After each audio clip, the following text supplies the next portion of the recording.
Good morning. Come in, take a load off. I do not know in this show who is a member, who is a moderator, where you logged in. Let me tell you why. My production manager, Ronnie, instead of linking this to Facebook, he linked it to the other channel. So we're streaming on 2 YouTube channels right now. Altogether, let's say F and Ronnie. What in the hell was Ronnie thinking?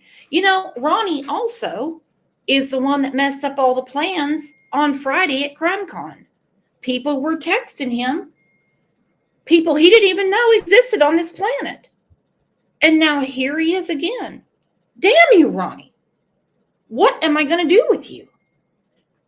What should we do with Ronnie? Should we keep Ronnie around or just let him find his way around the channel? Look at this, Walking Dead. Fucking Ronnie, there you go. I know. There you go, Mermaid. Jules, get a hold of Ronnie. What are we going to do with Ronnie? Doesn't know how to check a text message, doesn't know how to link the channel. Who knows what to do? What are we going to do with Ronnie? Well, guess what? I'm not going to worry about Ronnie today. Jules can deal with him. I'm having birthday again today. My sons and my daughter-in-law, they're not like husbands that have, one woman. My middle son is married to my daughter-in-law. My youngest son, he is single at the moment. And they are going to be over here tonight. Had a very tough conversation with them this morning. So we have this group chat, the sons and myself. My oldest son got out of the group chat because he was getting too many notifications, but that's how my oldest son is. Anyhow, my middle son said, hey, talking to my youngest son, what time are we going to go pick mom up to take her out for dinner? Now, they're not getting this operation. I said, no, we're going to grill out here. And for the millionth time, I've told you I have about 200 pounds of pea gravel that I need you two to put in the backyard. Oh, they're all kinds of pissed off now. But my youngest son's like, yes, of course I'll be there. Then after a little bit, my youngest son in the group chat goes, if anything changes and I get hung up at work, I'll let everyone know. Anybody want to bet, considering I brought up pea gravel, helping me with the pool fountain and some other things? What do you want to bet? Someone's going to have something come up. That's okay. That's the day in the life when you have sons. And I really was getting after their ass yesterday. I'm like, I need you two to put this down. Come put down this gravel. I mean, hell, Greg already paid for all of it.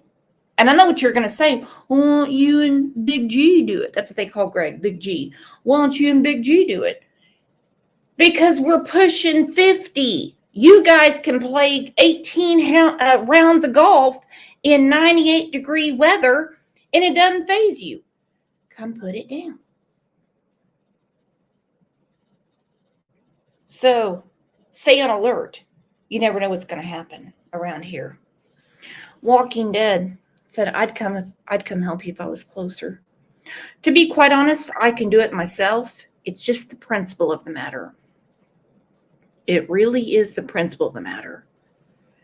It's like when I was trying to help my middle son with his yard, and I was giving him all kinds of advice, and he's like, Mom, you're just going to mess it up. You're just going to mess it up. I can do it myself. I can do it myself. I'm like, okay, then do it yourself. But don't talk to me about messing things up, between, your daddy and, your brothers. I haven't been able to pee correctly in, 30 some years. You guys were tough on Mama's downstairs. All right, let's get to it and let's tell everyone we've almost made it to the weekend. TGIF and F Ronnie for messing up this show.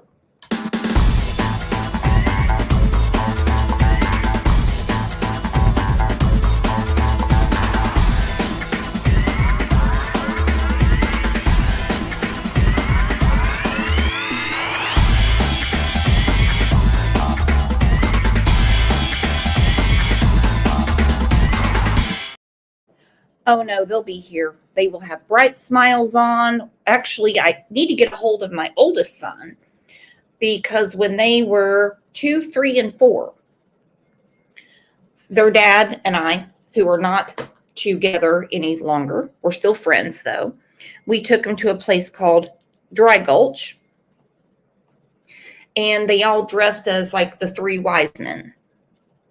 So this year, without their daddy, I want to take them as grown men back to Dry Gulch to recreate the picture.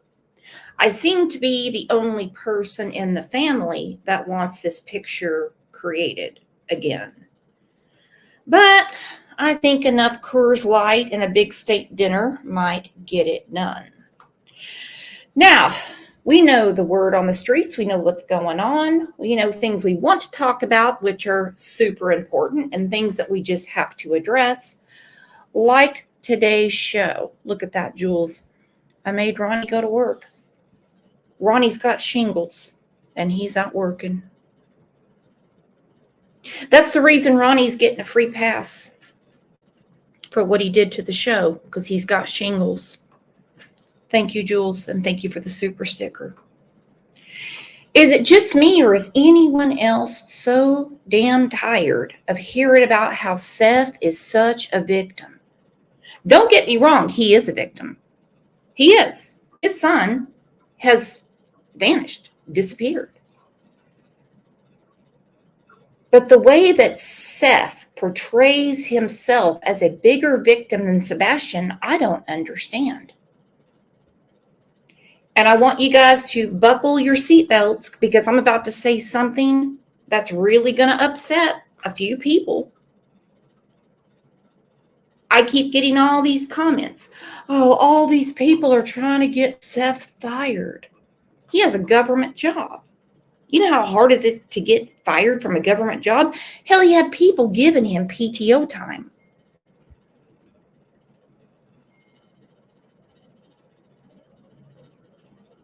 So why is he hooking up with Bullhorn Betty? Why? I'm sure she has nice qualities. I know she has a very active lawsuit right now where a judge just keeps kicking it back to her because she doesn't have an attorney. And they keep saying, you're doing this wrong. You see, you're not an attorney. So he's hooked up with her. Hell, they might wind up getting friggin' married.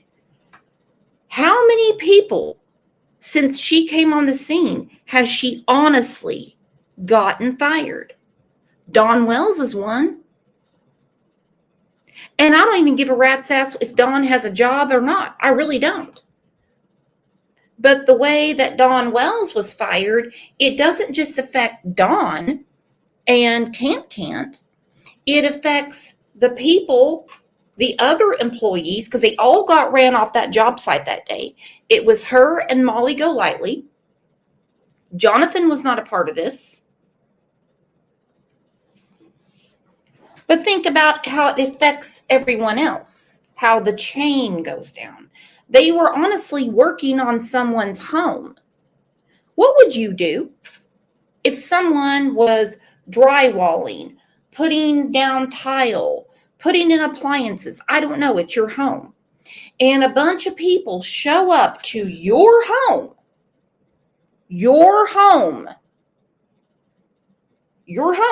We're not talking about a grocery store. We're not talking about a convenience store. That in itself would be ridiculous. But your home that someone is working on, and it delayed you getting back into your home, buying your home, refinancing your home. But that's who he's with. And we have all these people saying, well, everybody's trying to get Seth fired. You can't get Seth fired. He's not even at work. Then her and Molly Golightly went to Ashley Furniture and they raised such a ruckus. That old girl had to be taken out. They were beyond ridiculous. So all this, oh, they're just trying to get, how can you get fired when you're not at work? Think about it. If you're on FMLA, disability, That in itself, if he's truly on disability, can be a problem for Seth. Because if you are on some kind of medical leave, disability, medical, whatever, that means you have to be going to the doctor, physical therapy, sitting on the couch. You can't even be out searching for your son. That's called insurance fraud. We also have another issue with Seth's employment, which he's doing to himself. And that is people that are in law enforcement are actually, believe it or not, held to a higher standard. So you can't be hanging out with felonious people. You can't befriend them. Now, we've already heard Tony say that Seth gets very friendly with inmates. He did get in trouble one time because he brought some food to an inmate. I know some people will say, oh, that's not a big deal. That's not a big deal. I mean, my God, they got nothing to eat. They don't want to just eat all that white bread and rice. Seth's doing a good thing. You can't do it. It's called contraband. It's called contraband. Very interesting commentary that the Vault had the other night, talking about how friendly Seth has gotten. Seth doesn't really have boundaries, okay? How friendly he, to his own admission, not mine, his own admission, how friendly he is with the inmates, okay? We also know, to his own admission, he is friendly with underage girls. We also know, to his own admission, he's extremely upset that law enforcement has not released the game system back to him. Well, why did they release the Switch back to Chris and Katie, but they're still analyzing his?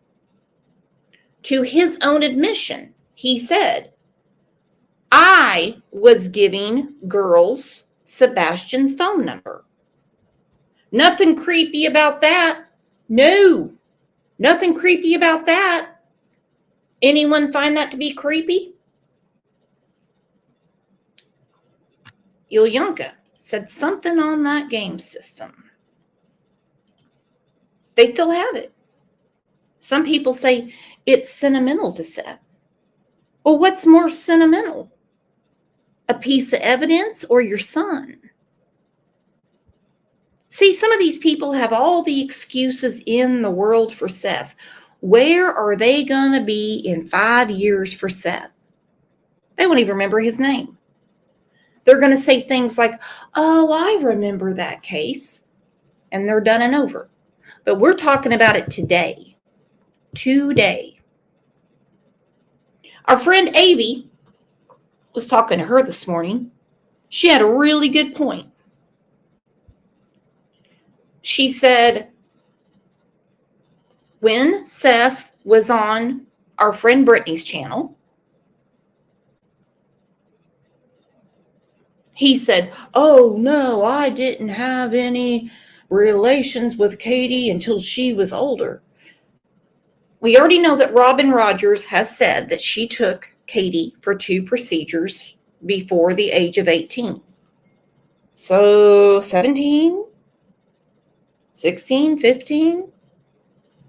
They came into contact with each other when she was 12 going on 13. Does that make it any better that he waited till she was of age? Does it make it any better? I think it's absolutely crazy. But again, we know what the word on the street is right now, and it's all the havoc with Seth and Tony.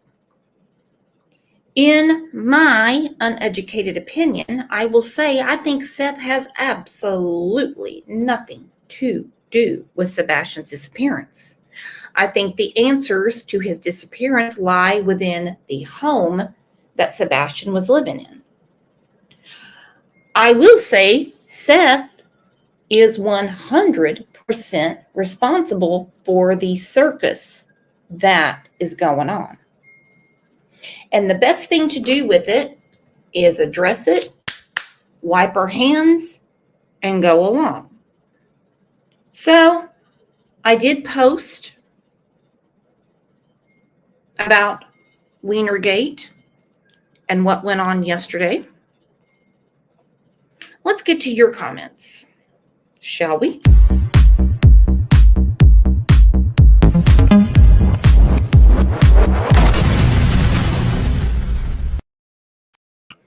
All right, as we know, there was some sort of blowout between Randy Harris, who is the father of Caleb Harris.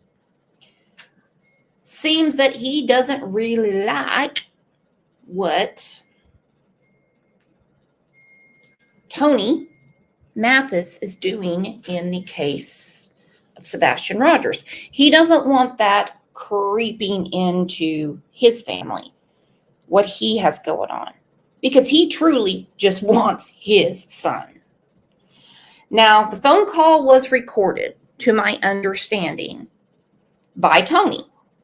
According to Tony, they had a very nice come to Jesus meeting and decided it was just best for Tony not to work on the case anymore. Okay, I didn't know he was working on anything.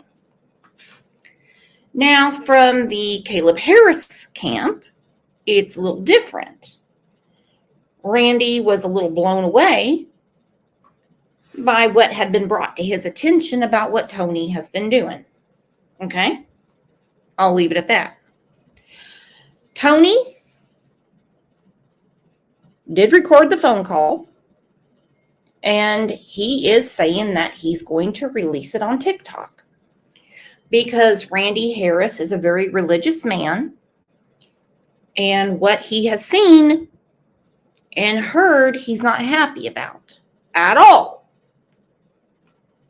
So I guess as this conversation goes on, I will not release the call. That is 100% up for the people that were on the call to do. Randy Harris lost his religion, and he called Tony a worthless motherfucker. Now, for some reason, Tony is thinking he's got something over him because he called him those bad words. How dare you? How dare you, Randy Harris? My goodness.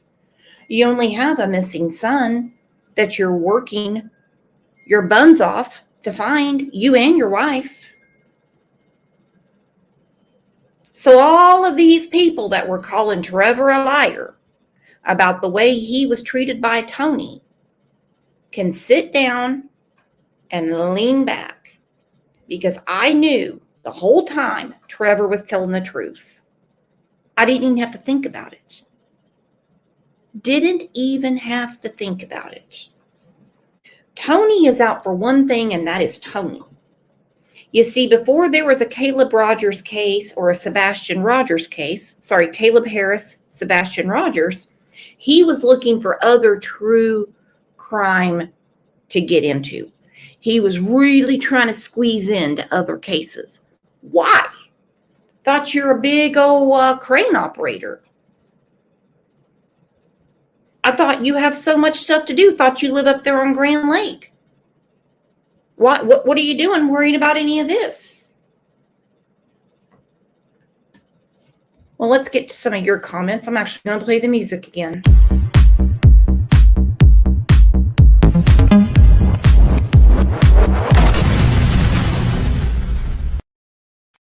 All right, I posted this yesterday. Magnolia, who was a friend of JLR's, said, here's what happened. The family of Caleb Harris fired TikTok Tony. And yes, they did. This whole parting of the ways and all that stuff, no. They're horrified by his sick behavior online and want nothing to do with him. This is true. So the TikTok account he was using for Caleb he renamed it. You can see it plain as day. Why can't he continue to advocate for Caleb Harris as opposed he took the TikTok account, the Caleb Harris TikTok page, deleted everything, all the advocacy for Caleb Harris, changed it to his own name, and all he's doing is ranting about different creators. Woo! You all had a lot to say about this. Diana said Seth should dismiss him. He did better on his own. I think we can all agree with that. Seth, you're a better man than this. You really are. Lisa Gale said, I wish Seth would fire him too. If he doesn't fire him, then that shows Seth's character and judgment isn't that good. What do you think? Michelle Reed said, Brooks, I agree Seth could do better. In fact, he doesn't need a PR. No, he doesn't. They have PRs within law enforcement. FBI, TBI, Sumner County. If he needs someone to help get him on the news, they can do it. Other families do it. Why not Seth? At this point, Seth is going to have to do a 180, a 360. He's going to have to totally turn around and get all of this nonsense behind him because at this point, he's not trustworthy.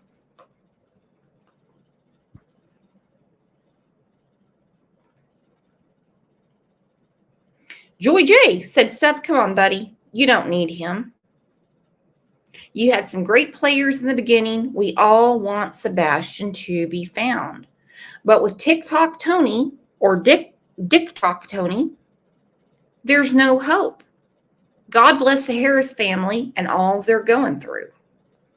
Peas in a Pod, who is a captain of our Olympic coin pusher team. We'll talk about that tomorrow. In my opinion, Seth's already in too deep with Tony. We see how Tony operates. Threatens and blackmails behind the scenes. You can bet Chris or Mommy fed Tony some blackmail on Seth and he sits back with his hands looking clean. Exactly what Chris wanted focused off them and Katie. Tony's being paid to get Seth arrested, in my opinion. Seth, whatever is put out there yourself and take away their control over you. I agree with this. 100%. Seth is too easily manipulated. That's the reason at his age, he's crying over a game box. Look, it's not sentimental. It's not sentimental. Your son is sentimental. That's the reason he thought a 20-year-old woman wanted to ride his train. No. She wasn't the only one hanging out at the house. No. This is how all of this started this week. This is from our friend Evil Exists. Things got a little bit crazier once Seth Rogers joined forces with his so-called spokesperson, Tony Mathis. Tony was the one spreading lies about more video footage of Sebastian on the 26th, as well as Sebastian being in communication with Katie's mother before he vanished.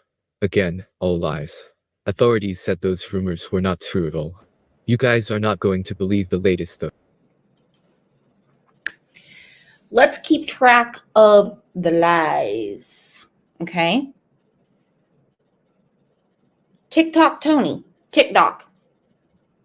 When he said Sebastian had been in communication with Katie Propfeet's mom, that's not true. When he said there's actually, I guess you could call it proof of life on the 26th. And all of this was relayed to law enforcement by Nick Barris, who is a journalist with integrity.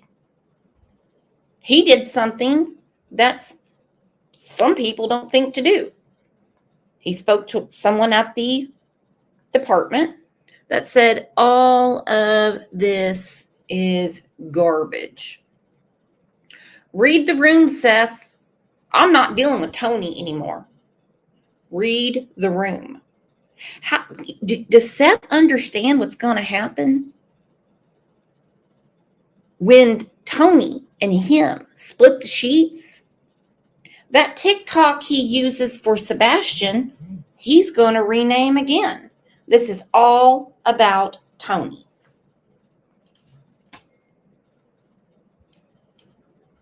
Rumors were not true at all. You guys are not going to believe the latest though. I have never seen so much ridiculous things in a case before, I mean it. Tony Mathis was on a TikTok stream the other night with a bunch of women. What we saw was unbelievable and just shocking to say the least. It looked like Tony had exposed himself. The clip that I'm about to show you has been circulating everywhere at this point, so many of you have probably seen it on other channels. But what does this look like, guys? You know, I can stay professional and I can.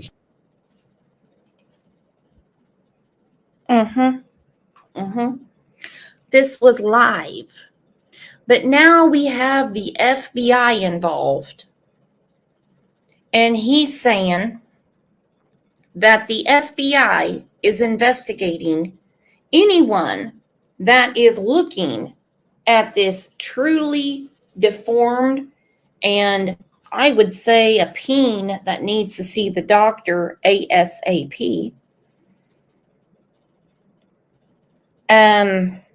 Yeah, it's going everywhere. Dina Lynn said, is that a wounded bird? I honestly thought when it was sent to me, I could see the top of a cell phone. You can see where everything plugs in, no pun intended. And he's pulling something out to send to the ladies. This was live. And he keeps trying to say he was hacked. I was hacked. I was hacked. Now, ladies, I'm just going to ask you. Your birthday, Valentine's Day, your husband's birthday, Tuesday night, you know, when you have to get on that thing. If it looked like this, what would you do? I'd run out of the room.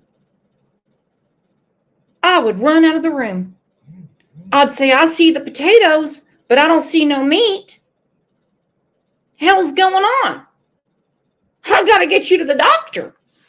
It shouldn't look that way.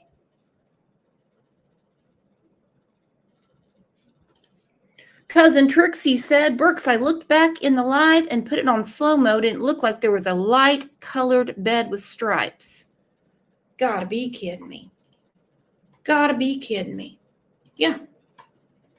What should we name this deformed squirrel? I don't know. We got to find a name. Guys. You know, I can stay professional. Remember, this was live, and he goes, you know, I can stay professional. You can see the butt of his cell phone. So he's pulling out little Tony or deformed Tony, okay? So he's pulling that out after his wife goes to bed to take a picture of this. Okay? Gotta be kidding me. Professional and I can stay above board for a while. And then after a while, then, you know, I just lose my patience. And again, I told these people before that continue to cause trouble that there's a whole lot more that I can do to cause you grief than what I've done to this point. And if you want to push me, then push me. Well, Tony supporters claims it never happened, and this was photoshopped. They believe that some childish person screen grabbed the video. Now, I need to talk to someone who's more educated than me in this, okay? Because I pulled out something more impressive than this from my garden yesterday. Tiny cucumber. We're going to put in our pasta salad this weekend. I want to discuss what he said right here. Hang on. Yep, you're going to have to see the pain again. Before that continue to cause trouble, that there's a whole lot more that I can do to cause you grief than what I've done to this point. And if you want to push me, then push me. Well, Tony. Ew. This question's for the ladies. All right. I need everyone to get in their right mind. Would you want, hang on, that thing pushing on you? Woo! No way. I would purposely not shave my legs. Gotta be kidding me. I can fake a headache real quick. I'd be like, you keep that Smurf away from me. Hell no. Forgot to tell you I'm gay. I don't want that thing pushing on me. Woo! Whole lot more that I can do to cause you grief than what I've done to this point. And save the hamsters. Save the hamsters. My goodness. That thing couldn't even rub one side of my hallway. Damn. No. if you want to push me, then push me. Well, Tony supporters claims it never happened, and this was photoshopped. They believe that some childish person screen grabbed the video and photoshopped you-know-what on Tony's video. I believe Tony also called the FBI to report people sharing this video. I don't think there's going to be some big investigation into this, and honestly it's such a total waste of time. The FBI and TBI needs to be using all their time to look into missing persons cases and investigating real crimes. They don't have time for this nonsense. People on Facebook are definitely having a laugh about this, while many of them have created and started sharing memes. Others are absolutely angry that this happened with Sebastian's picture in the background. This is supposed to be about Sebastian only. Do you guys think Tony Mathis has been an asset to this case, or do you think it was a mistake for Seth to appoint him as a spokesperson? Good question. Do you think Tony has been an asset to this case or just an ass? God, if you brought me that deformed thing, I'd say, get back on the crane. We got to take you to the doctor. Dear God. And I would love to see the face of the Clarice Sterling that took that call. Oh, really? Have you and Seth not been complaining that we aren't doing enough for Sebastian, but now we have to investigate your internet porn and your hurt feelings? I am so sorry that people that have a right to use Al Gore's internet have insulted your Franken beans. A lot more beans there. Lot. I mean, that's a lot of lumpy beans. I'm going to bring up our friend Avi. You all know her. She's one of my best friends. And we're going to talk about this. What should the FBI be investigating right now? I put a poll up yesterday. I think at this point it says 6% of the people said they should be investigating this. That tells me that the American educational system failed 6% of the people on my poll. Let's have a big round of applause for our wonderful friend, Avi.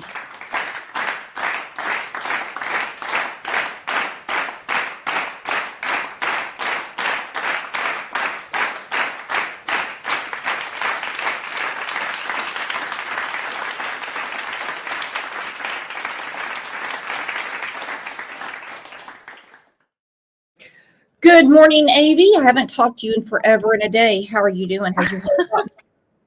Good morning, Brooks. Good morning, everyone. Now, do you believe, opinion only, that he was actually hacked, that he is that important, that someone knew how during a live, this is not recorded and then someone got into it. No, I don't think that he was hacked, but I guess I could have an open mind and say maybe anything's possible, but I don't think so. No, I don't think he was hacked. No. I've done a many of live TikToks and I don't know how that's even possible. Do you know what I mean? But maybe so. He was using a green screen. You could clearly see the cell phone. Okay. So he had his cell phone out for some reason. You know, he's Mr. Important. And then next thing you know, here comes Willie the Weasel. Oh, not a good look. Not a good look. Some people were streaming the TikTok as it was going on because you can do that. And they were like, what the hell is that?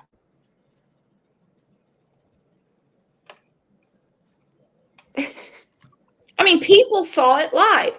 I'm not into technology. I wouldn't think about it, wouldn't know how to do it. I do know that some of the women that he sent the picture to didn't ask for it. I don't know. But let's get to their bitch real quick. They want the FBI involved. Okay. JLR, he has got the recording because they are big mad. They're going to make it sound like it's every other reason but the actual reason for why they got it. Yeah, and then I won't be discussing who got the letters. I'm sorry, that's private. Sawyer, no, Tammy and Barbecue did not get a cease and desist. And the way things are working now, they will not get one of those. We buried that hatchet and we're moving forward. All right, guys, so we're at 11:20 now. There's a comment that you need to address. It's We Are Cody's Voice. I'm losing my freaking mind up here, Avi. I'm telling you. This is more important. What's more important? Sebastian. Yeah. And let me tell you, I'm going to explain something about the cease and desist letters. Okay. Seth has every right in the world. I'm not saying it will stick. I'm not saying it will hold any water to reach out to creators, influencers, whatever the cool word is, to say, quit talking about me. But you cannot tell anyone not to talk about Sebastian, because there are actually 5 now law enforcement agencies with his Amber Alert saying Sebastian is missing. Please call 800 TBI Fine with credible information. Share his picture. Get the word out. If law enforcement says we want you to do this, you cannot send a cease and desist to someone that talks bad about you or has a bad opinion of you and tell them to quit talking about Sebastian. If you want to tell people, hey, get off my ass, have at it. See if it sticks. I don't know. Sometimes why would you push away any type of help at all if you truly wanted to find your child, even if these people are saying things about you that you don't like? Why does that matter? If they're still putting your child's face out there and they're spreading the word to keep everybody on the lookout for your missing child, I wouldn't care if somebody was talking shit about me.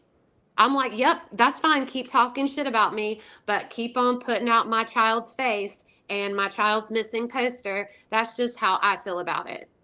That's how I feel about it too. And I can't walk in anyone else's shoes, but I can tell you right now, if they're talking bad about you, they're getting the story out, because the negative creates more attention to the case. Now, Many people attacked our very good friend Trevor. Trevor, when these cease and desist started going out, he sent this message to Tony. Tony Mathis, I write this to you in your official capacity as Seth Rogers' spokesperson. And that's what he says he is. And that's what Seth says he is. Let this please serve as my written notice that my efforts to find Sebastian will not cease. Many have said you guys plan to serve me with a cease and desist and possibility a suit to follow. I will not be scared into being silent, nor will I be silenced by a clear abuse of the civil system. So again, let this serve as official notice that I will continue my efforts towards the safe return or recovery of Sebastian Wayne Drake Rogers. Well, that's exactly what should be done once you are threatened. Don't forget, Trevor was also blackmailed. This is what the spokesperson said. I'm not under contract. Send your bullshit to him and quit being a trouble-causing whiny little bitch. You continue to be scared to take your drama to him. You are pathetic. All right. Trevor takes the high road. Basic says you can do all the name calling you want, but I'm not going to stop talking about Sebastian. Here comes Tony again. You're a very disgruntled little crybaby. Boo-hoo. I didn't have enough value to keep him from getting fired by a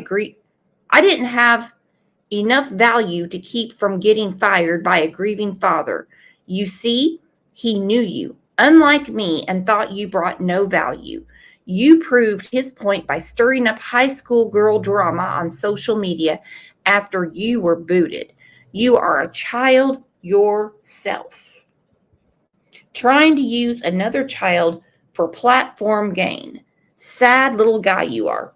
Trevor doesn't use his channel. Trevor doesn't use Facebook. He doesn't do any of that. Read the room, Tony. This is how the spokesman talks to the person, Trevor, that brought Sebastian's case to everyone. Some people say Trevor is the godfather of this case. No one knew about Sebastian. The emails, the phone calls, everything that Trevor did on his own to get Sebastian's case out. This is how he's talked to. Suzanne, thank you for the super sticker. She said, Tony is not on Sebastian's side, Seth. Love you, Brooks. Love you too, Suzanne. The hell's going on here, Avy? It's so unprofessional, and the name calling, and I mean, he's the one who is acting childish, not Trevor. You know, Trev is doing the right thing. And if I was the parent of a missing child and I saw a message like that, I would be like, I'm so glad that this person, after the way I treated them, after the things I said to him in front of all of these people, acting like a total jerk, that he's still willing to look for my son. I would be ever so grateful, is what I would be. Well, one person, and I have the text, it's up to them to put them out if they want, was talking to Seth about dogs, running dogs. And Seth, being the cool dude he is, called this woman a booger picker. Oh, wow. A booger picker. How old are we? This is what we're dealing with. He also spoke to another person about dogs and called the dogs that are certified canines mutts. Booger pickers and mutts. But now we want the FBI to investigate hurt feelings. All right, Right. here we go. Let's get to it. They said, is there anything I can do to help with this case? I'm an advocate for missing children from Virginia. Well, I mean, there's always something that you can do. I mean, you can put flyers out. You can talk about the case in a positive way. You know, you can pray. There's a million things you can do. I had somebody say something to me on Facebook that was complaining about. Okay, we're at 12:05 now, guys. They said, well, they can't do anything to help. They're 70 years old and they're disabled. And I said, well, you can pray and you can not cause problems. Okay, we're at There's something everybody 12:15. can do to help if they want to help. It comes down to intentions. And nobody with good intentions got a cease and desist letter. And the next 4 or 5 people that are going to get them don't have good intentions either. And I think running with the misinformation, this information about the cease and desist. Okay, guys, we're at 12:40. Little bits and pieces of it. Have questions, reach out to Tony. He does run back to people. He answers questions. Ask before you run with what you think you know or what sounds salacious. Reach out and ask.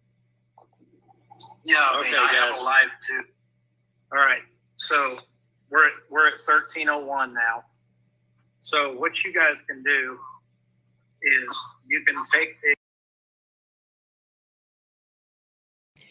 Okay, this has obviously been cut up. Okay, Snowflake's Nightmare. So the audio he is playing on the original, it starts at 6 minutes 7 seconds.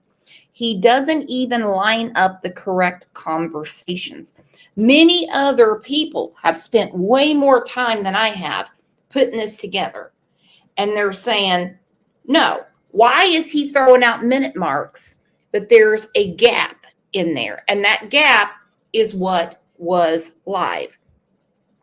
And you know what? I appreciate him actually cutting all that out because I didn't want to see it or think about it.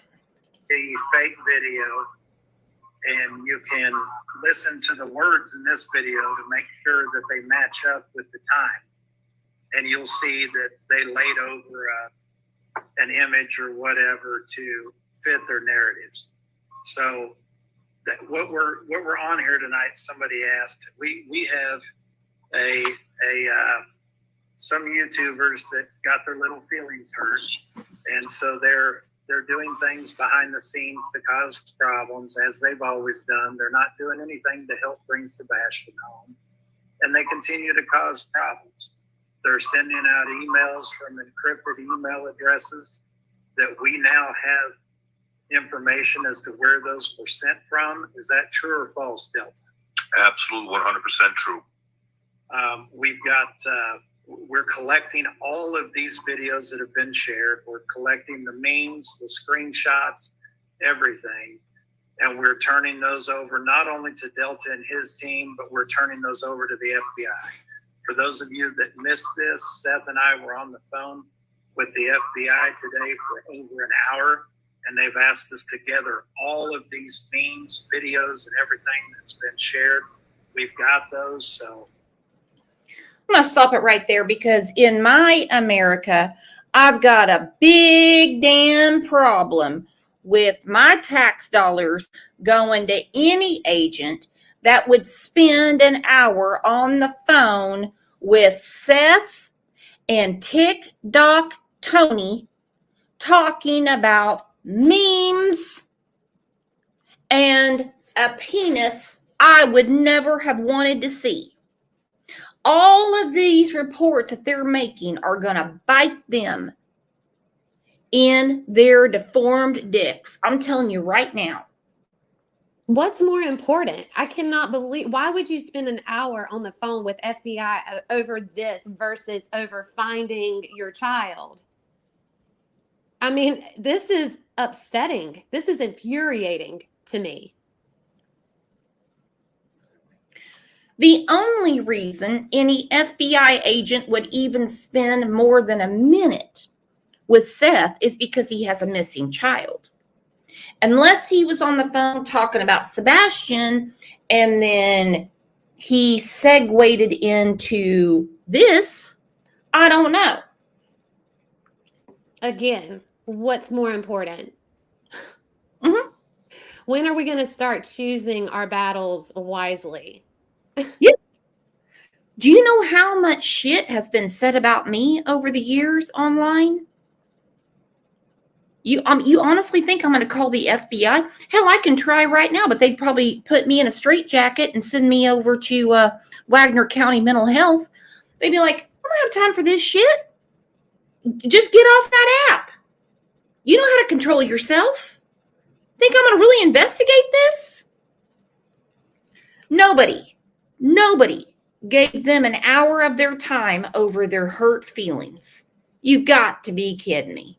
But I'm going to tell you right now, I took it hook, line, and sinker when I first heard it. And I was infuriated. When I see my husband's paycheck on Friday and I see how much comes out in taxes, to think that anyone is getting paid to listen to this bullshit and investigate it, not in my America. You know, don't bother taking them down now, because unless you put them up in the last 5-10 minutes, we've got them. So does anybody have, see, I was just in Ethan's live, put the whole live straight that it's fake video. Thank you, Kiki. I mean, you guys got to know. I mean, I've said it from day one. I don't know who's dumber, the people that do this in a missing child's case, or the people that actually believe it. I mean, you've got to be a special kind of stupid to believe that. Exactly. To believe what? That you had your cell phone and you were talking to the women after your wife went to bed and you took a picture of your junk? Or are we a special kind of stupid that we believe that the FBI is actually entertaining this? I'll go with number 2. I don't believe the FBI is entertaining any of this. Here is a fun fact. You can say anything to an idiot, especially a group of idiots, and they'll believe it. They will believe it. You get a group of people together and say, oh, I've called the FBI. Oh, I've been talking to the FBI. Yep. I actually have a phone number. I have the phone number and they told me to call anytime. Oh my God. These people are going down. Oh, the FBI, they're going to be at their door any moment. Doesn't work that way. So, and it is shameful. Angel, you're right. 100% it's shameful. There's no other way to put it. But, you know, it's gone to a level now where the people that are doing this are going to pay for it. So, thank you, Kelly. Yeah, Kat. What will the charge be? Because Tony, who knows everything, you know, he lives in that double wide over on the lake, around Grand Lake in Grove, Oklahoma. He said these people are going to pay for it. What's the crime going to be? I think I've shared 4 or 5 memes today. I think I made fun of Ronald McDonald today. What is the crime going to be? These people are going to pay for it. Now, how, I mean, exactly what is the crime here? What is the investigation? These people are going to pay for it. My suggestion is Tony should get in touch with Lisa K. Ruiz, because according to her, FBI, a lot of law enforcement tell her things they won't tell anyone else. This is according to her. I can pull it out of my own Discord before she left. So what is the crime? But these people are going to pay for it. Is there, let me ask the chat because I'm not schooled in legalese. Is there a crime against hurt feelings? I know Bullhorn Betty said emotional distress. Well, that'd be more of a civil matter. Would it not? I don't know. We're going to have to get a hold of Jennifer Coffee Grabber and Lisa K. Ruitz to break this down for us. Go ahead, Avi. No, I was just going to say all of this is such a total and complete waste of time with them getting up and live streaming this about what's going to happen to these people that supposedly hacked his TikTok live. There is a missing child. Uh-huh. I just can't get out of that headspace. Anybody else? Or is it just me? You're exactly right. You're exactly right. He brought Wienergate on himself. We are live right now. We are live streaming. So can someone try to hack us and put a PP on Avi and a bigger ass on me? Or actually a tighter, what do you want, Avi? I'm going to have to think about that for a minute. Okay. I think Tony is upset because he exposed himself on TikTok. Okay, so you have my full permission to hack us right now. Go ahead, put a beard on JLR. Put a PP on his mouth. I don't care. Let's try it. Give me a Dolly Parton body. I don't know, make me look like Cindy Crawford. Let's do it. Someone, please. We have a ton of smart people in here. Someone can do it. Yes, very sad. Very, very, very sad. Hey, Kayla. Hey, everybody. Sorry, Hey, girl. did I miss anything? Probably a lot. Huh? We haven't been on long. He was just playing that clip of the video to prove the original video from our live. This is what he saved on his TikTok of the live stream that we did night before last.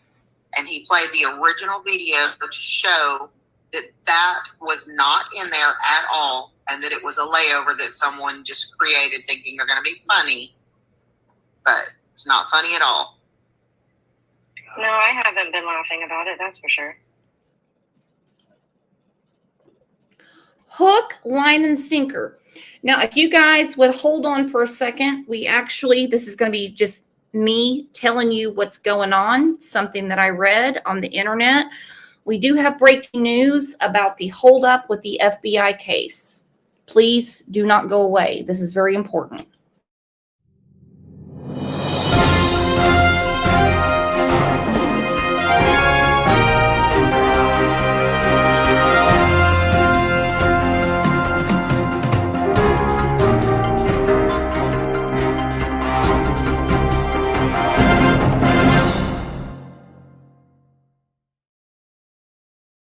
Good morning, ladies and gentlemen. This is straight from the FBI desk. They did not give it directly to me. I believe everything I read on the internet. The FBI is investigating Wienergate. They said right now they are contracting people to get them a special magnifying glass, and they are looking for tweezers to figure out if the peen is real. That's all I can say about that. Well, thank goodness. They're working on it. They have to find the magnifying glass. And we gave an absolute mountain of evidence to the FBI today and to Delta and his team. I wouldn't say mountain if I was you. That's just me. And we'll fight this the right way from here on out. We're going to fight it the legal way. If the people were butthurt about the cease and desist, they're going to be real butthurt now. Yep. You can say butthurt, Tony, because that's you. I mean, you can just get that tattooed across your forehead like Post Malone. Butthurt Tony, that's fine. I do wonder, where's the FBI going to get this magnifying glass? Is that going to hurt? I mean, what about the tweezers? What are they going to do to figure out if it's really Tony? This investigation is gonna ruin my whole year. Christmas is coming up, Avi. Absolutely. Yeah, well, you play stupid games, you win stupid prizes. Yeah. Yeah. So, and Diane, I appreciate you. You've always been very supportive. I appreciate the heck out of you. So, didn't want to stay on long. Does anybody? Oh, look, there's Jen's husband. A lot of people still think that it's me. I'm building this unity of men TikTokers. That's good. Yeah, me, J-Man, Delta, and Shane. Right. Jill, we played. I'm glad to replay it for you. That's what I was going to ask, for you to replay it, because you only got to play that short little clip. All right. So what I'm going to do, guys, is Oh, this is amazing, amazing work. I thought FBI stood for Federal Bureau of Investigation. I didn't know it stood for Frank and Beans investigation. I have been misled this entire time. They did not teach me this in 8th grade civics. How about you, Avi? I mean, we learn something new every day. It's news to me. Yeah. I can tell you right now, there's more beans with that Frank. I saw it. Scared the hell out of me. Someone needs a prostate exam. That is for sure. I'm going. Now, where was the supposed fake video started? Jay. Private. Saw your note. Okay. This is his priorities, folks. You said it was high 11s, low 12s, Jen? I think it was like 12:02. Okay. All right. So I'm going to start it at 11:07. I just need confirmation that Sassy Field, if you don't mind me interrupting, Sassy Field, this has got a lot to do with Sebastian. So, yeah. If you're not in that part of the world, then you don't have anything to worry about. If you are, sorry about your damn luck. And if you need me to help Mom, just let me know and hook me up. Yeah, you should be a mod, Kayla.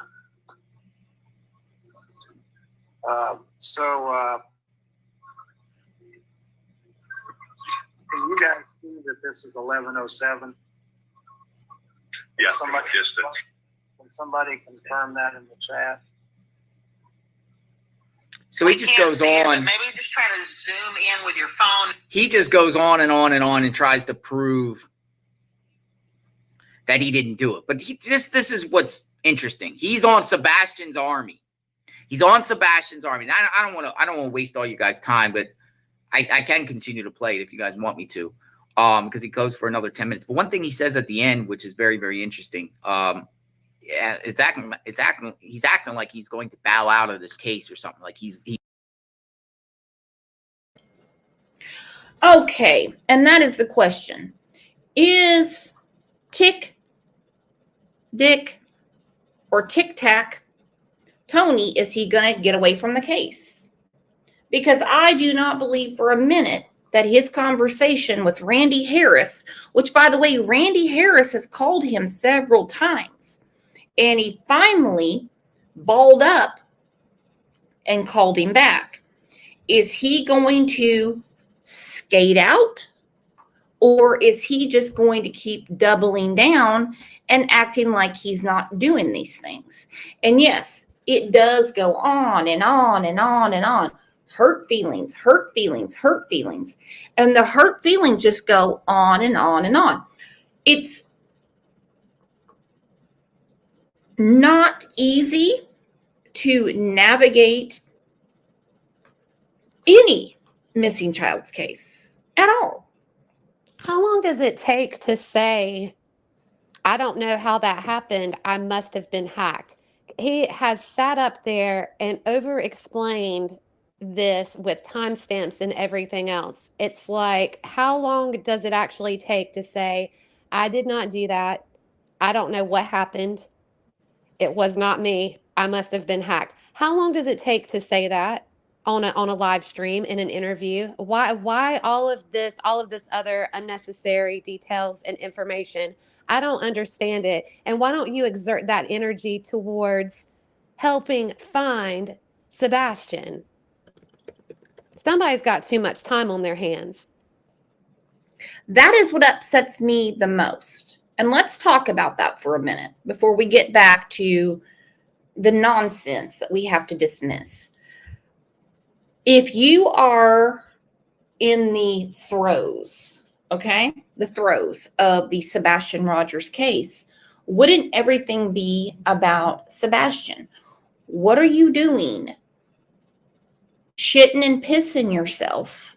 Why did you take Caleb Harris's TikTok, change it to your name, and delete all of the information that could be used for people around the Corpus Christi area, New Braunfels, San Antonio? That could be useful to someone that uses TikTok. You stole all of that from this young man that's missing. Are you going to do that to Sebastian too? I mean, he already has. Look, Miles is so upset about it too. I mean, you hear him? I can tell. He's already taken away from Sebastian's case. It's right here. We're watching it right now. No, that's not OJ. Actually, OJ's laying in the living room. That's Miles. So I want to talk about theories for a second, and then I'm going to get to the firing that happened yesterday. Now, you and I have pretty much the same theory. We're not claiming murder. We're not claiming anything like that because we are not part of the investigation.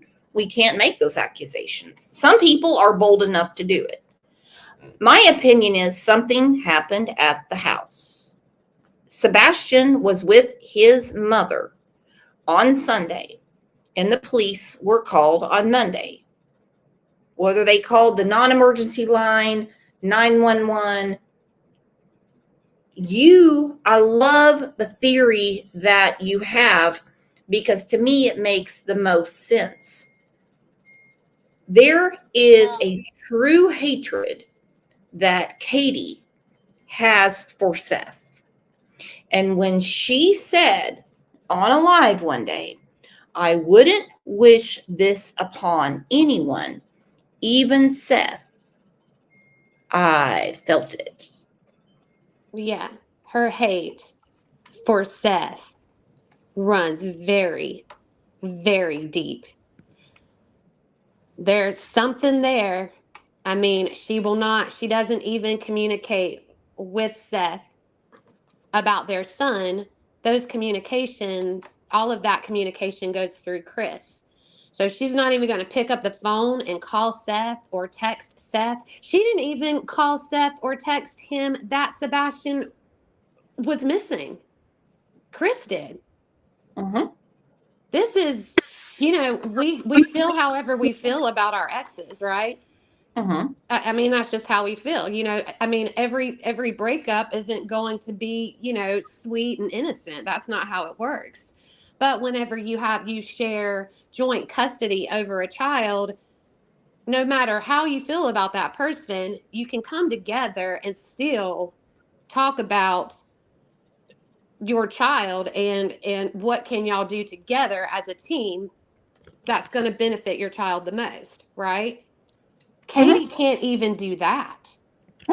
She can't even do that. Even now that Sebastian's missing, she still can't do it. What happened between Katie and Seth? And also, why did Sebastian go missing on the anniversary of the date that Katie filed for divorce against Seth?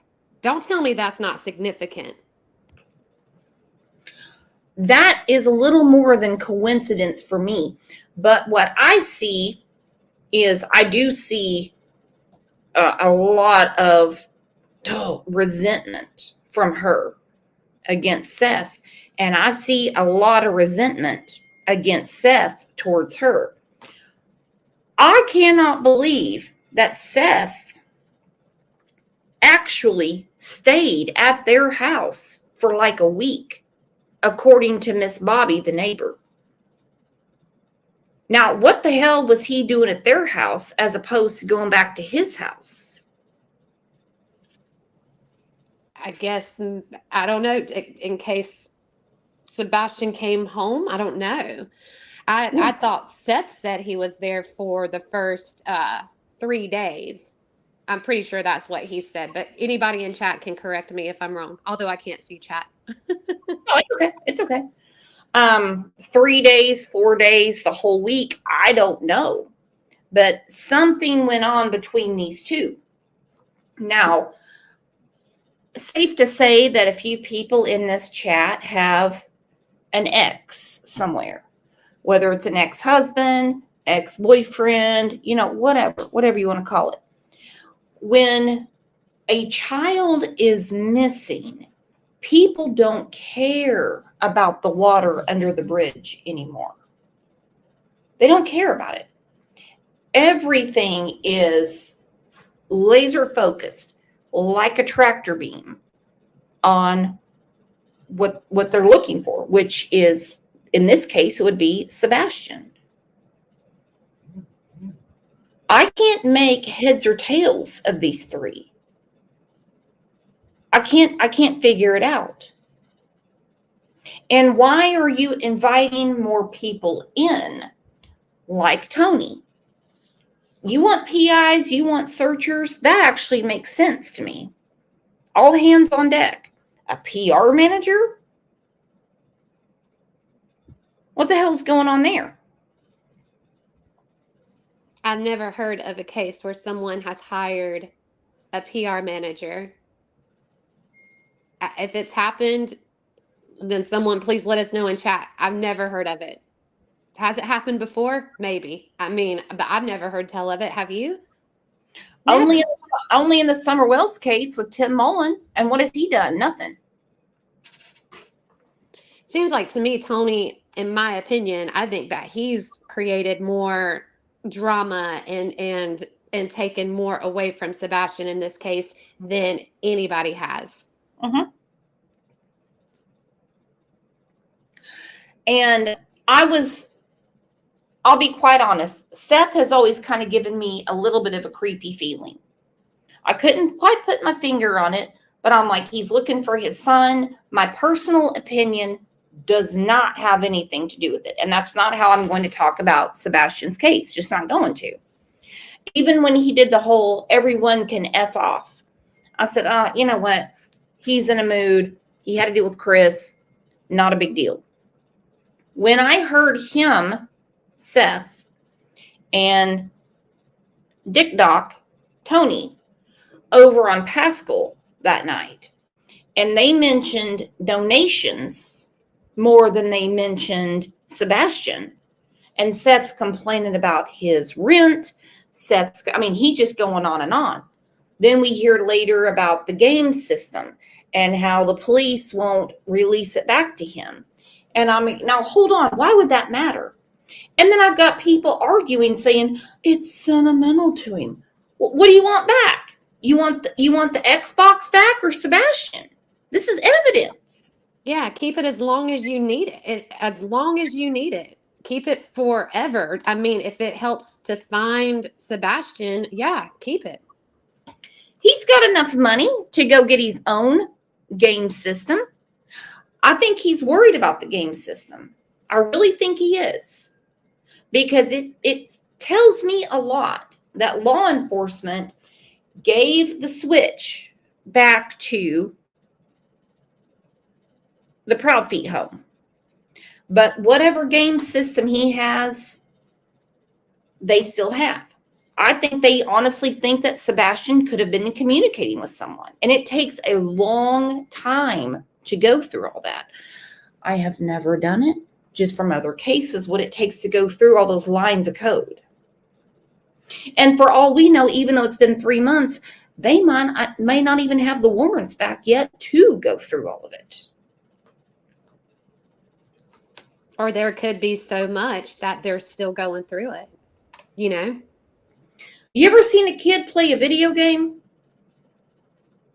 We're not talking about a text where someone says, "Good morning, how'd you sleep?" It's like a buzzsaw. It just goes and goes and goes and goes. That's totally different than going through a phone.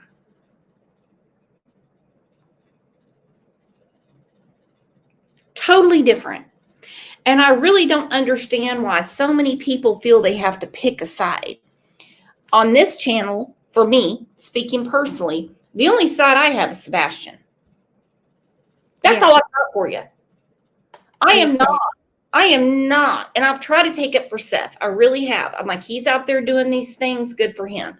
He's been on the channel. That was great. You know, he came up, he said a few things, but the way he kept spinning it back around to him made me uneasy. Okay? Really made me uneasy. I don't like the picking on that went on in the house by Chrissy Poo. I don't like Katie's disassociation, the way that she kind of removes herself from situations. I mean, she looked like a whole sack full of douche when she was down in Mississippi and Nancy Grace asked, "Why did you leave the house while you're down there?" And she's like, "Because he could be anywhere." No one is going to say that unless they know they can't be anywhere. So either she has lost all the hope or she knows more. And I still Yes. feel, go ahead.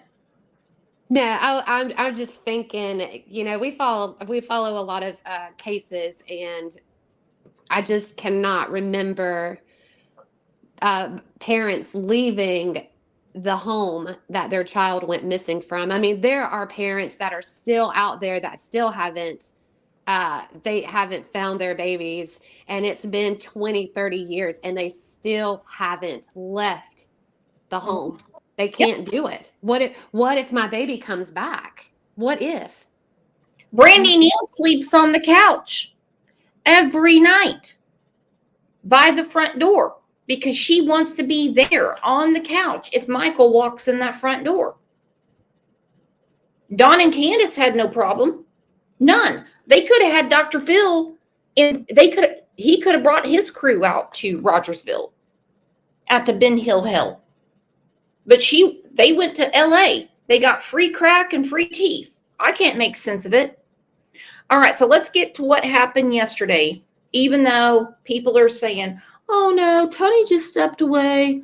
Tony, he just said there's really nothing going on in Caleb's case." Well, there's nothing going on in Sebastian's case. Have we had any update? What's this mean? He says he stepped away. He had a long talk with Randy. His words, not mine. He had a talk with Randy and stepped away because there's nothing going on in the case. Well, what is going on in Sebastian's case? Have we had any updates? The updates are all the messes that Seth's team are making. See, come on in, everyone. Come on in. We have Trev time. Trev time. How are you? I'm good, Jonathan. Thanks for having me on. How are you? I'm doing fantastic, continuing covering cases just like you are doing on a daily basis on YouTube and Twitter, and you're all over social media advocating for the missing kids out there. What's going on, Trev time? You know, just unfortunately a lot of drama in the Sebastian Rogers case. I know you've been covering it close. We've had, lots of stuff going on, especially with PR guy Tony. Just it's been such a mess. It has, and the reason why I brought you on is, I saw some tweets that you made this morning. You put out some tweets about some conversations that you had with Tony Mathis, the PR guy that was working with Seth, and you're not happy.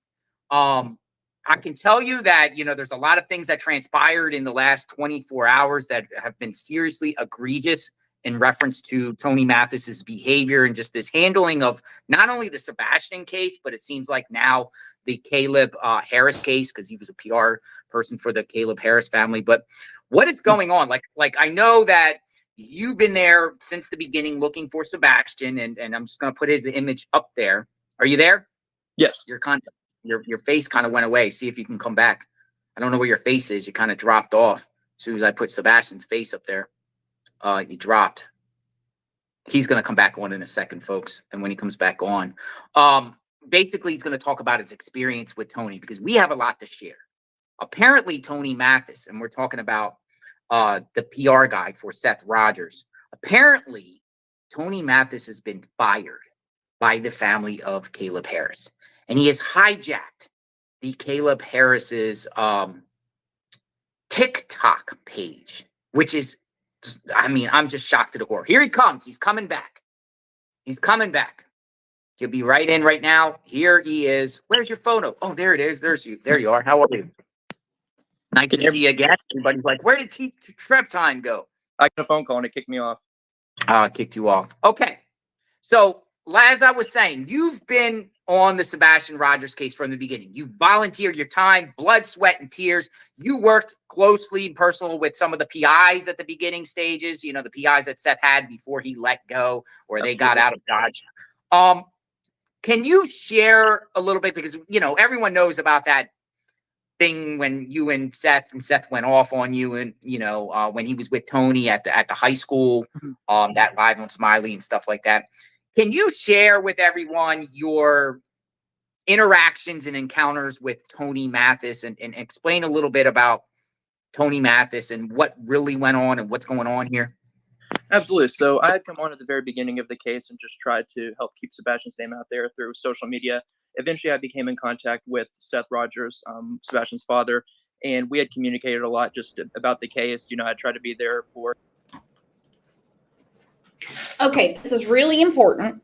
I know they were getting the setup and everything going. Trevor did. He went live every day about Sebastian. Now listen, this isn't a Trevor love fest that would actually embarrass him. And he came into contact with Seth. Now, as we know, Seth stabbed him in the back.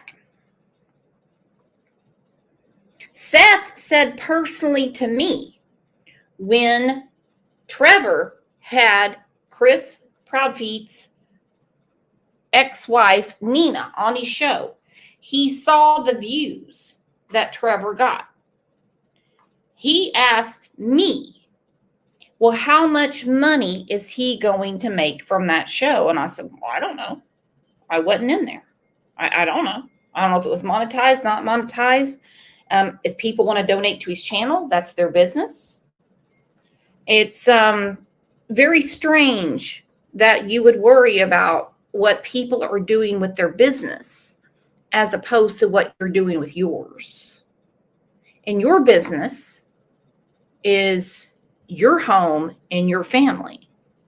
And a lot of money has been donated to the family to continue trips for Robin Rogers to go from her home to Tennessee.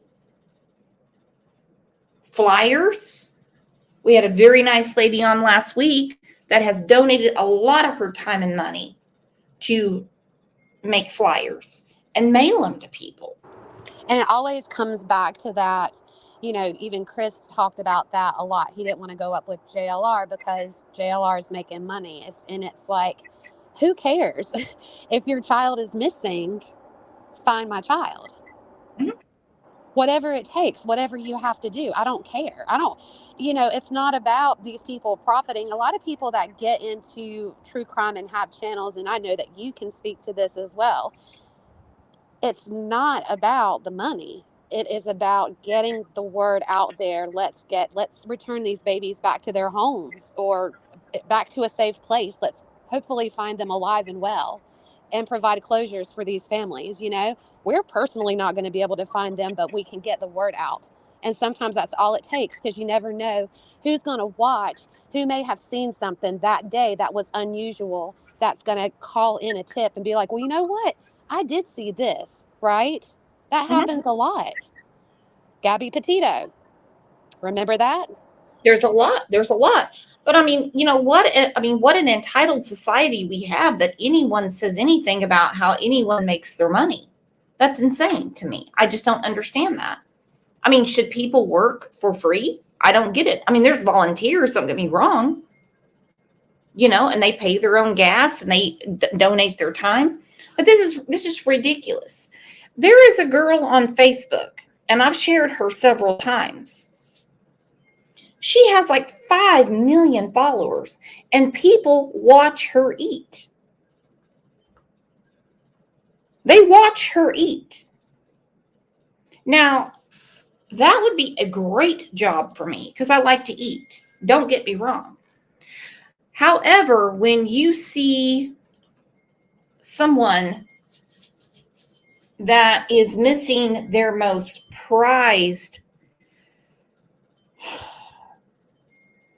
person in their life, their only child, why would you be concerned about if someone got $10 for a show, $20 for a show, when they're doing something for you? Because we all know, any creators in here, anyone that knows, it becomes really sticky when you talk about these cases. You don't know when people are going to come after you. And look at this. Pat K, she's making it rain.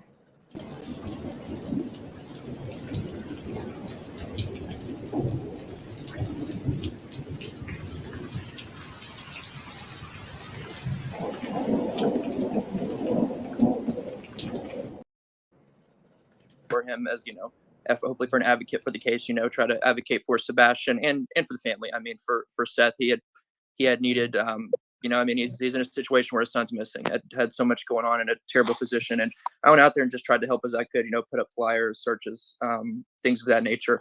And eventually he brought on Tony Mathis as his PR spokesperson. So at that point he had told me about him and that he had come on, and around that time, they had let go of their PI. They had already let go of one PI. They let go of their second PI who had been working for free. And I had simply just disagreed with that decision. And from that point on, Tony had seemed to have it out for me after that opinion I had. You used the term blackmail. What is this blackmailing about? You said something you have said out there that you feel like he's been blackmailing you in a sense. Yeah, so it had come to a point where I had basically been through somebody else. He didn't contact me directly. I had somebody else contact someone to tell me, to basically send me a message that I need to stop talking about him and Seth publicly, or they were going to come after me. Did you get a cease and desist? Not yet. Tony has told people behind the scenes that I'm supposed to be getting one, but I have not received one. If you receive one, what's your thoughts on that? It's worth the paper that was printed on. There's no legal standing for this. We have the right, with First Amendment right, to talk about whatever we want, and that includes this case. But we also have, the right to follow what law enforcement says, and that's telling us to disseminate the information of Sebastian Rogers, his missing information, his poster, where to submit tips through TBI. All of that information, local, state, and federal law enforcement has asked us to do. Absolutely, I concur with you on that. So basically, Okay, and that's where it's at. Like Trevor said, and like what I said when I heard I was going to get one. But that's just, internet. Hey, you're going to get one, Brooks. You're going to get one, Brooks. I don't want one. Good Lord. There's people that are saying, oh, some of these YouTubers are sad they didn't get one. Oh, get real. Come on. Nobody wants to deal with that. I don't care how basic you are. Nobody wants to deal with that nonsense. That is ridiculous. But like Trevor said, it is worth the paper it's written on, unless you can back it up. The problem is with the ones I have seen, they mention, don't say anything about Seth and don't say anything about Sebastian. There is an active Amber Alert about Sebastian. How can you tell someone not to talk about Sebastian? It makes zero sense. Help me out here, Avi. I just don't even understand why any of that. I don't know why any of this is going on. If someone is taking the time out of their day and they're utilizing their platform to talk about your missing child, I mean, why not express a little bit more gratitude about that? I don't get it. Do you know what I mean? Like, is it just me that feels this way?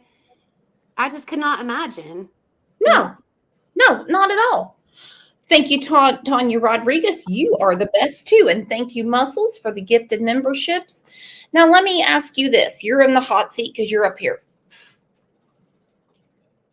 They have planned a vigil which is going to be, I believe, after the 4th of July. Why are you expecting your child to be missing that long? Yeah, that's. Oh.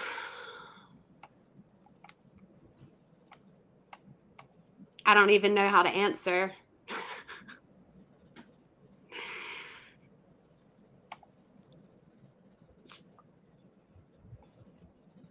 I don't even know how to answer. I hadn't even thought about that until you just asked me that. I don't understand that.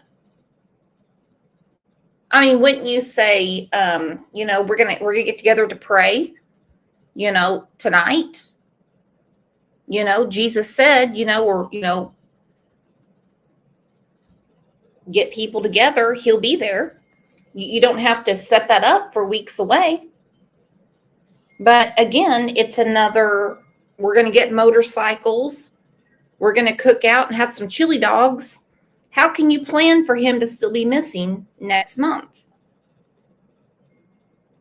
That really hurts my feelings. Yeah. Really? Like, where's the.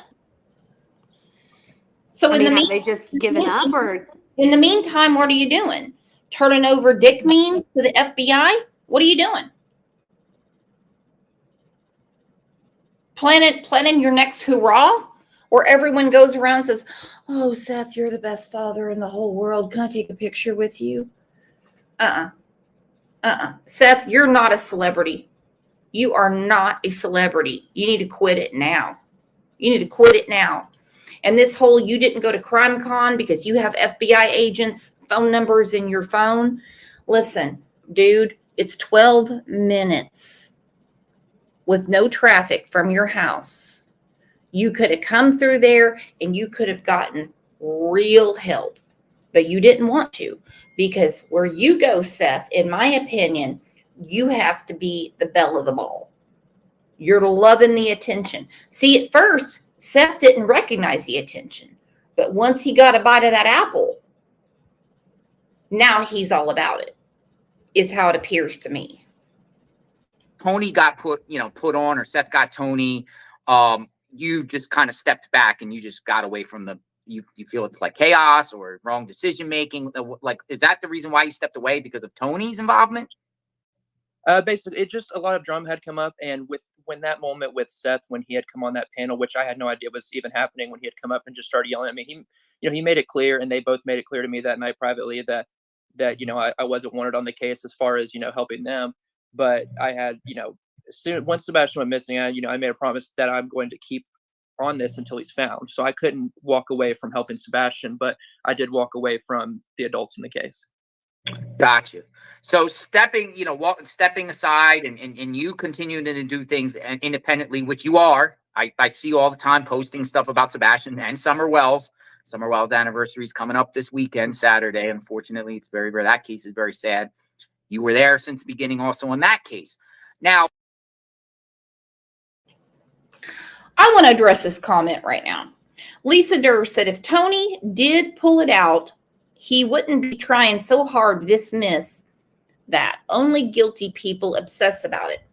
Exactly. If I was on camera right now and I had a boob flop out, little boogers get away from me every now and then, you wouldn't hear me saying, "Oh, the FBI, I got to get a hold of them. Someone saw my boobie. They saw it. Avie, oh my God, this happened." You never know when a camera's just going to come on. He had his cell phone. He pulled something out and decided to take a picture for someone. He's obsessed with trying to convince people that he didn't do it. Yeah, that's my point. That's what I mentioned earlier. Like, how long does it take you to say that I did not do that? I must have been hacked. How long does it take you to say that? Like, how long did that live go on and on and on and on about him, trying to defend himself? That wasn't me, timestamps, all this other stuff. It doesn't take that long to say, I did not do that. I must have been hacked. It doesn't take that long to say that. That's all he had to say. I know. Now, if it's anything downstairs, you guys would for sure know, because I've had 3 kids and I would need a flashlight, a step ladder, and have someone hold the phone for me. And Linda's busy during the afternoons and the mornings. But I mean, I can flop one out or 2 if I'm really talented that day. But I'm not going to go and say I'm calling the FBI because I did something stupid. No. Stepping, back and doing your own thing and bringing awareness to Sebastian. What have you been seeing on the Sebastian Rogers case since you stepped back? Like being, in the behind the scenes and seeing what's being out there and everything like that. What's your thoughts on how this case is going? It's sad because, I mean, of course, he still hasn't been found, and every day that passes, we're getting further and further from when he went missing. I think a lot of people have lost track of what matters here, and that's, of course, Sebastian. But unfortunately, the stuff going on with the drama does play in. It shouldn't have to, but it does when you've got people directly inserting and trying to pull away from Sebastian's attention using his name. It's if you use your personal whatever, but you're using accounts like Tony using an account called Sebastian's Army to perpetrate this, the drama and the accusations. And I mean, I know he went after you while you were in the hospital using that account to talk about you and YouTube and things that don't have anything to do with Sebastian, but using his name. Yeah. And, misinformation, don't forget them, to me, like him was, they were, I believe, putting out purposely misinformation to incite the masses or try to gain followers by making these false hopes and stuff like that. When I say misinformation, we're talking about the Amber Alert. I don't know if you heard about this recording that he was saying that was an Amber Alert. It was not an Amber Alert about Sebastian being abducted by an unknown person in an unknown vehicle. The supposed surveillance of Sebastian on the 26th. The Sebastian writing to or communicating with Katie's mom the night before, things like that. Right. Those are just some of the examples I know of. I don't know if you know any other examples of any other misinformation or anything like that they put out there. Yeah, I mean that's direct misinformation, and they've also come at people false too with this whole lawsuit or cease and desist situation, acting like these people have not had Sebastian's best interest and have not tried to help in the case. I mean, they basically presented it as these people are just, attacking, and we're not. We have our opinions and we share those, but at the same time, we're pushing Sebastian's name out there, and that should be what matters. Yeah, exactly. And for me, it's like the cease and desist is kind of like, are you insane by sending people cease and desist? Some of the creators or some of the people that have been boots on the ground, and are posting and stuff, responding based off the behaviors of what they've been putting out, whether it's Seth, Tony, Chris, or Katie. Any, they're responding, and they're whenever these people say things, we're analyzing what they say, and then they apparently Tony and Seth, or I don't know if this is Tony's doing or just Seth's doing, or they're both doing, but they don't like it. No, it makes no sense. I mean, we all, as people who post, creators and such, are not going to agree with everybody's opinion. There are creators out here who I don't agree with, but I respect their advocacy work. One of the 6 people who got a cease and desist was Cluminati, as people well know, and she's on YouTube. And she and I have not always agreed on this case, but she's put in the work for Sebastian. And so to go after people who are putting in the work for Sebastian, regardless of their opinion, is nonsense. And it's kind of a shot in the side of the case. You're trying to get people to stop disseminating information about a missing child, especially this far into it when people are starting to take their eyes off of it. At the very beginning, everybody was looking. When you get this far in, I mean, you've covered a lot of cases, people start to back away and they move on to something else because the case has not moved forward at all. So you want to keep everybody talking about it. Why push people away? Exactly. And it's just like you and I, some things we don't agree on in reference to this case, but we're all, at the end of the day. And JLR has had differences of opinions with a lot of people. Like I've had differences of opinions with a lot of people about this case. I'm not the investigator. I'm not going to solve it. I'm not going to. It's not going to happen. I can't lift fingerprints. I can't get warrants. I can't get DNA. I can't do any of those things. I certainly can keep the case out there in a relevant manner. I think what Seth and Tony are doing right now, and I think it has nothing to do with Sebastian. I think it has to do with the almighty dollar. They spoke about donations and money on Pascal's channel more that night than anything.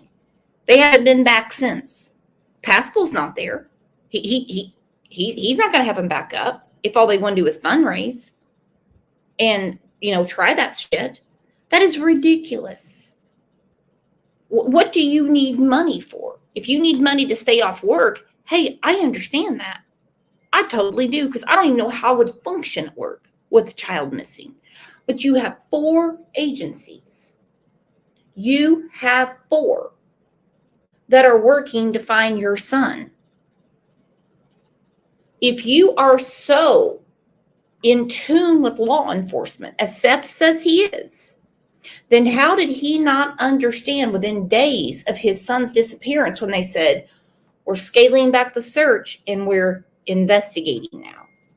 That means there's something more going on than a child that just walked out the front door and went somewhere. But I will say this, Seth and Tony have done a very good job of losing Sebastian. They really have. Because they have made it about their antics and not about Sebastian. And I hate when that happens. And I mean this 100%. If anytime Seth wants to step it back, reel it back and get back to your son and talk about your son, we will all's forgotten. Is it not? All's forgotten, all's forgiven. Now, how you met Katie and some other things, that's definitely be in the back of my mind. But this is about Sebastian. Yeah, and I don't even want to share my opinion or theories on it because I don't want people to get upset with you or to get upset with me. But, I find it interesting that we can't get up and have a discussion about these things, but these professionals like Peter Hyatt, deception detective, Chris McDonough, Steve Johnson, they can get up and talk about it and not a word is said. People do look at people's history. They do pay attention to that. That's what it's all about. What they need to determine what could be a motive. Mm-hmm. I mean, that's just, and these things have been going on since the beginning of time. I mean, the news channels do it all the time. Court TV, they get people up there and they discuss their opinions, and that's just what happens. And people's past is relevant, regardless of what anyone wants to say. It is relevant, and in a lot of cases, it has become very relevant. Just think about it. Well, let's think about relevancy, okay? There is a reason they got a warrant to search a landfill. They don't. Absolutely. I don't care who's missing. You don't just go dig through a landfill for shits and giggles. You don't do it. But they had a reason to go there. Now, the fact that law enforcement will not say to the public that this is a criminal investigation is probably to try to keep the popcorn poppers out.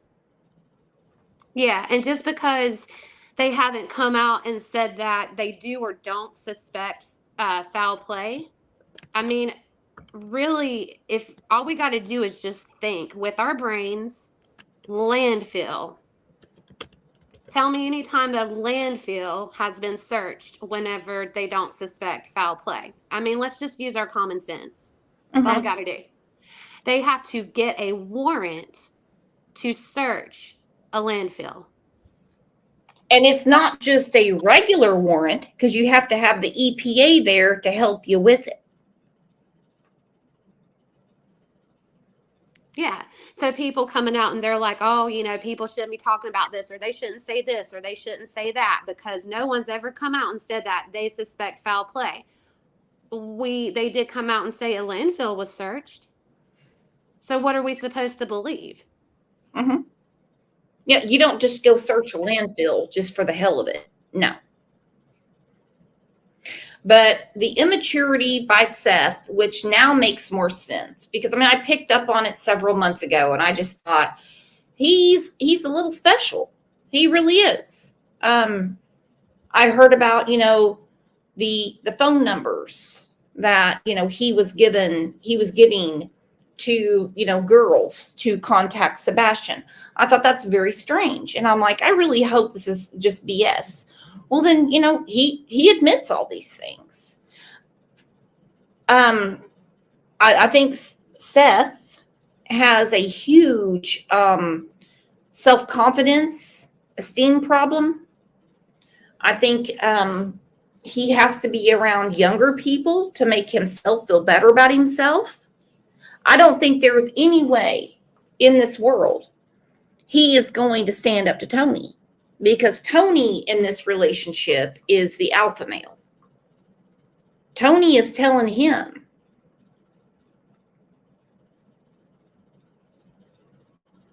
where the rubber meets the road.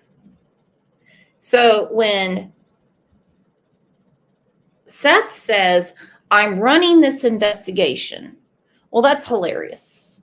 That is hilarious, because we know he's not. There's too many other agencies involved. When Seth says, I'm running this operation, well, again, if you're talking about organizing searches and flyers and things like that, sure, you can have it.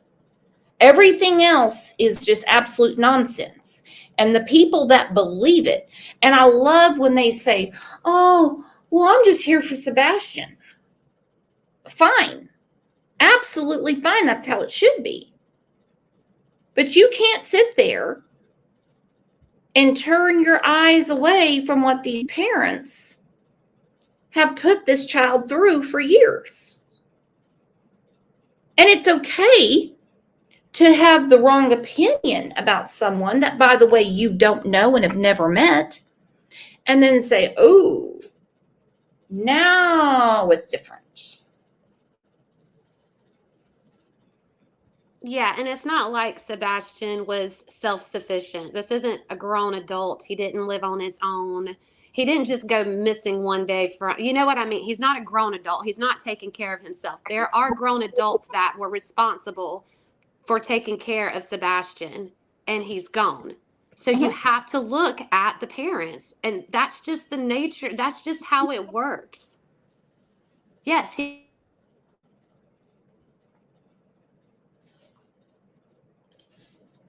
Uh-oh, you cut out a little bit. No, I agree 100%.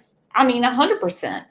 And I don't believe that Seth was the hands-on dad that he wants people to believe he was. I really don't. Or he is.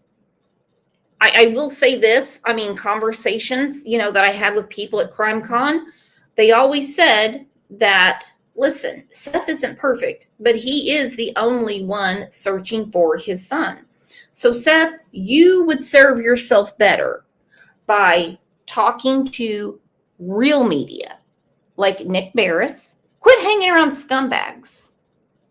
Because the last person that was with your child was your ex-wife. So let's not get away from that, please. Seth, quit it.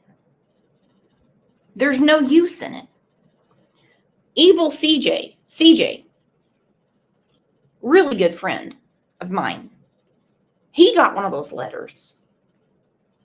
Said, you cannot talk about Seth Rogers and you cannot talk about Sebastian anymore.